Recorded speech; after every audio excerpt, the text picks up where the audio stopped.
చేతనరథం ప్రేక్షకులకు స్వాగతం, నమస్కారం. కృష్ణా జిల్లా గన్నవరం నియోజకవర్గం మల్లవల్లిలో అశోక్ లేలాండ్ పరిశ్రమని ప్రారంభించబోతున్నారు నారా లోకేష్. ఈరోజు సాయంకాలం ఆ పరిశ్రమను ప్రారంభించబోతున్నారు. దాని వివరాలు చూద్దాం. మంత్రి లోకేష్ చేతుల మీదుగా నేడు అశోక్ లేలాండ్ ప్లాంట్ ప్రారంభం. తొలి విడతలో 600 మందికి, మలి విడతలో 1200 మందికి ఉద్యోగాలు.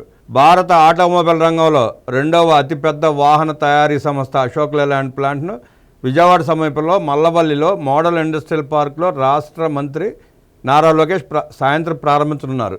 హిందూజా గ్రూప్ అనుబంధ సంస్థ అయిన అశోక్ లేలాండ్ ప్రపంచంలో బస్సుల ఉత్పత్తిలో 4వ స్థానం, ట్రక్కుల ఉత్పత్తిలో 13వ స్థానంలో ఉంది. ఇటీవల భారతదేశంలో 34వ ఉత్తమ బ్రాండ్గా ర్యాంకు పొందింది. 75 సంవత్సరాల చరిత్ర కలిగిన అశోక్ లేలాండ్ 50 దేశాలకు తమ వాహనాలను ఎగుమతి చేస్తోంది.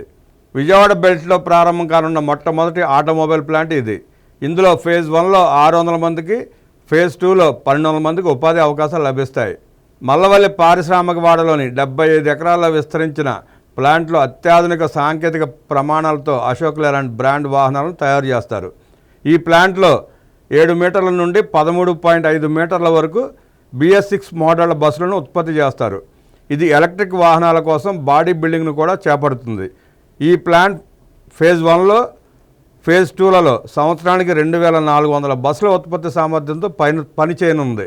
డైరెక్ట్గా 1800 మందికి ఉపాధి కలగబోతోంది. మల్లవల్లి ప్లాంట్ హనుమాన్ జంక్షన్ నూజివీడు రహదారిలో ఉంటుంది. ఆ చుట్టుపక్కల ఉన్న గ్రామాల యువతకి ఉద్యోగాలు లభించే అవకాశం ఉంది. డైరెక్ట్గా 1800 మందికి కాకుండా ఇండైరెక్ట్గా చాలామందికి ఉపాధి అవకాశాలు లభించనున్నాయి. అంతటి గొప్ప ప్రాజెక్టుని లోకేష్ గారి చేతుల మీదుగా ఈరోజు సాయంత్రం ప్రారంభోత్సవం జరుపుకుంటుంది అశోక్ లేలాండ్.